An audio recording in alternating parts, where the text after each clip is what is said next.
We are talking about the 7 elements of reality. The reality is made up of many things that we see around us. What do we see around us?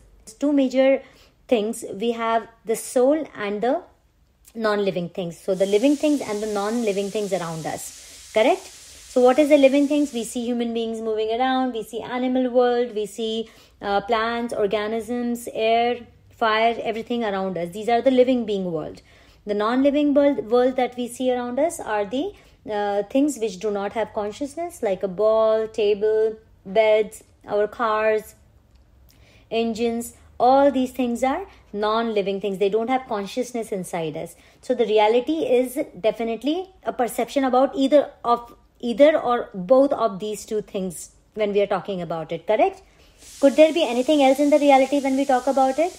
I have to say Anusha is driving the car, right? So what am I saying here? Anusha, the conscious part, car, the unconscious part, or the non-conscious part, which is the non-living element, Anusha, which is the living element. So every single time I'm in any situation, I'm talking about the reality. I cannot speak the reality without telling what's happening in the scene, and it has to include the living and the non-living objects.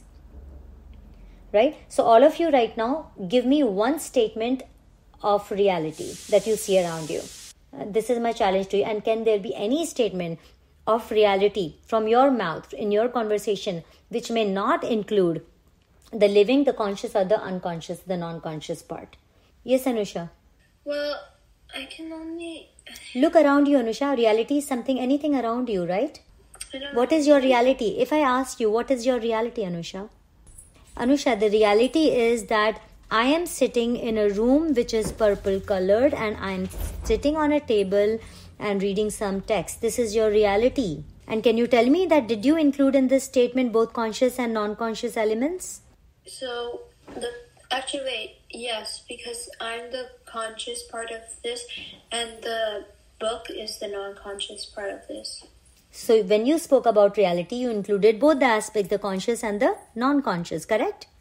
Yeah. Can you form a statement of reality around you in which you don't include either of these two? Yes, Vivan, what is your reality? I'm just sitting in the car just looking at this class. You're sitting in a car looking at this class. Can you please identify the conscious and the non-conscious elements here when you were viewing the reality? What did you say just right now? I am sitting in the car and looking at the screen, correct? Yeah. So who is sitting in the car? Me. So who are you? You are the conscious part, beta. You are a conscious living being. Conscious. And the phone is the unconscious. Right? You are the living being, conscious. And then, what is the non-conscious part of the whole reality? The car and the phone. Absolutely. Agamya, what is your reality? I'm sitting in a chair in a room and looking at the Chota Kadam book. Hiti, your reality? I'm sitting on a bed that has clothes everywhere. Absolutely, perfect. And does your reality include the living and the non-living?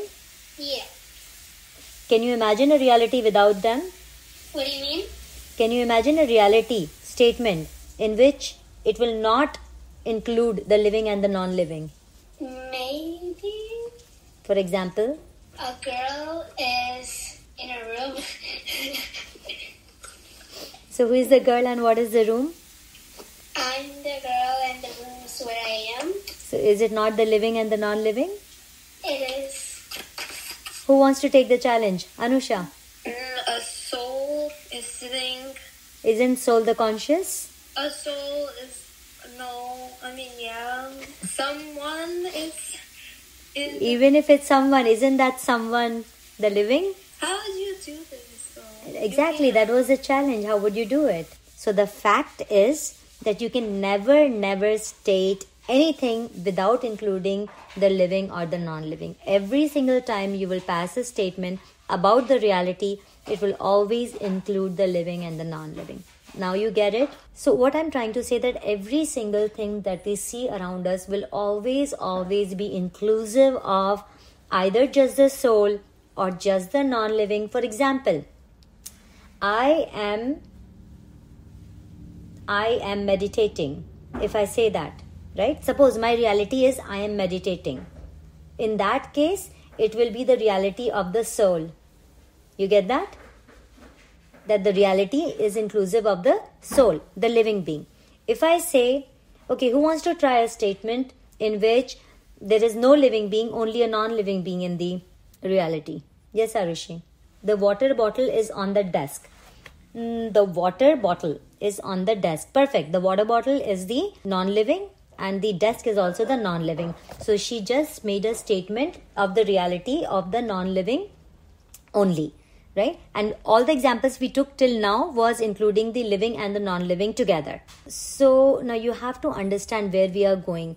In order for us to see the reality the way it is, we must understand that this reality will always be consisting of the living element and the non-living element.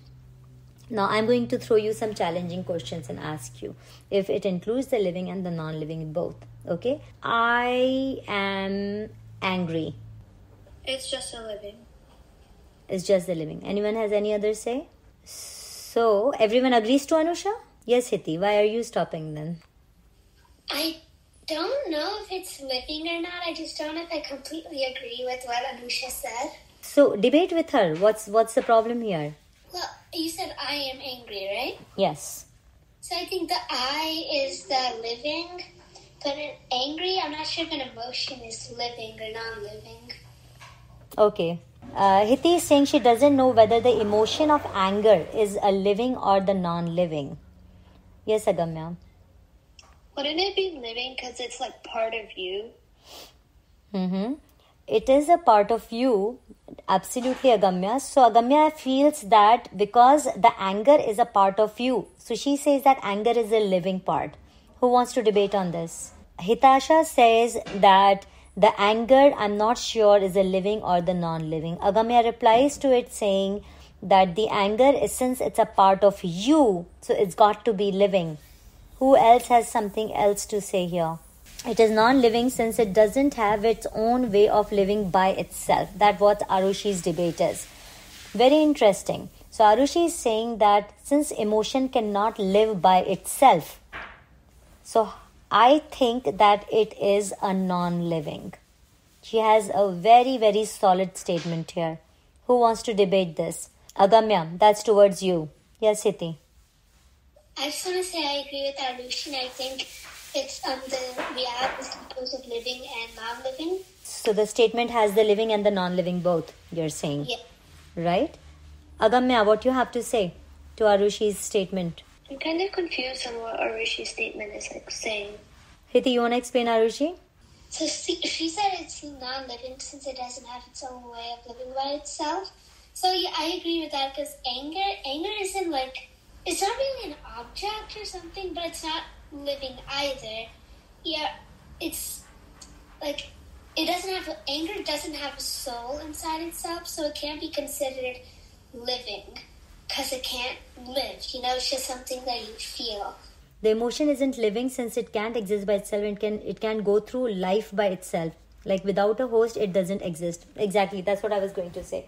So Hiti just said that it cannot live by itself, right? And that's where Arushi is coming from. So a small example could be, well, the example cannot be exactly the same, related, but you will understand. For example, a seed. A seed can never ever grow into a tree unless you put it in the fertile ground, right? Similarly, this emotion, it's a matter particle. It's a non-living matter. And this matter particle, unless it gets a host, which is the living being, it cannot be expressed.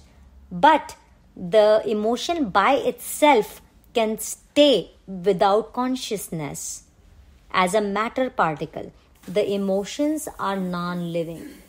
Our thoughts are non-living. So our thoughts are actually non-living.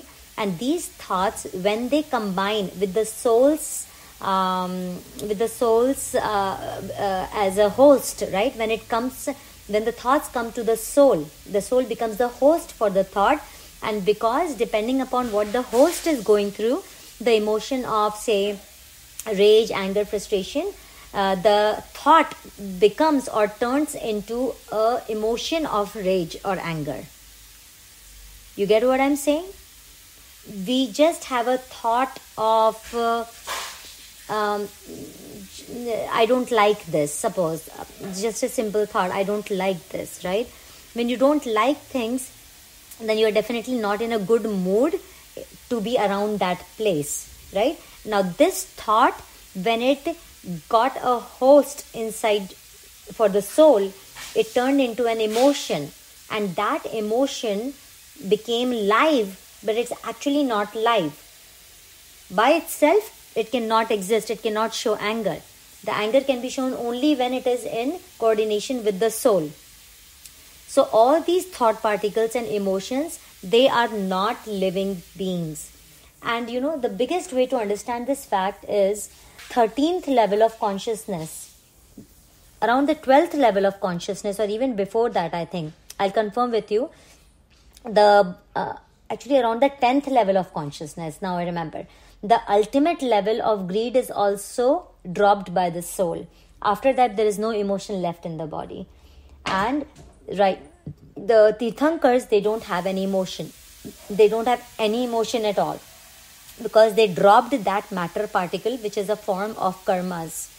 And it is the part which it plays is the Mohaniya karma particles. So our emotions of liking and disliking, everything you can put in the category. Liking and anger, it is coming from disliking something, right? Or excitement, it's coming from liking something. So all these are emotions, are a part of liking and disliking, and that element belongs to the Mohaniya MKPs, the Mohaniya karma particles. And when in the 10th level, the ultimate MKPs get dropped by the soul does not need any of its emotions to feel itself. It can feel itself completely without the limitation of an emotion. This is a bigger concept to understand. So we are actually beings without emotions. We don't need emotions at all. But because we still right now do not trust our soul in its completeness, so we have forgotten how to actually interact from the soul directly. So we take help of emotions to express ourselves, whereas the soul does not need emotions to be expressed itself. Okay, a very simple example. Suppose you go out and you want to go to another place. Probably you would take help of a car or a bicycle to go to the second place where you want to go. Correct? But if you knew that you have an innate ability to appear anywhere in the world, wherever you want, in just a blink of an eye, that was your innate ability, if you really, really believed in it, right? Then it was actually possible that you would blink the eye and you would teleport yourself. The word is teleport. You can teleport yourself to any corner of the world within moments. This is your ability. But you don't know about that ability, and that ability is not in your experience right now. So you think that only the car can take you from one place to another place. So this is your limited state of expression. But the moment you realize that you can teleport, do you need the car anymore? You would just think of it, blink your eye, and you'll be teleported to the other place. Correct? Right? So it is about that we are not yet 100% sure about the qualities of the soul, because it has not come into our experience. And that is the main reason why we cannot see the clarity. We cannot see clearly the reality the way it is. We are trying to use our emotions to see the reality. And I'm trying to take you more and more closer towards the powers of the soul, so that you can get clarity, so that you can jump to the 4th level of consciousness. And that is possible only if you can see the reality the way it is, not from your emotional state. So going back to the same thing, just quickly revising what we spoke today, the reality is made up of the elements around us. There are 2 elements which we will always observe in this reality. One element is the living and the other element is the non-living. Right? These non-living particles is inclusive of our emotions, not just the tangible material things that we see around us, but it is actually inclusive of all the emotional states that we go through, because all of them are non-living particles. Does that make sense now? So whenever we make the comment of the reality around us, that I am angry, we have to realize that this statement of reality is inclusive of the living and the non-living both. Yes, Siti. Is that the same for saying I'm bored? Yes, when you say I am bored, the feeling of boredom is coming from your emotional state. For example, there is something that you don't like to do, right? So the moment you see that there is a liking and a disliking faculty there, be sure that there is an emotion related to it.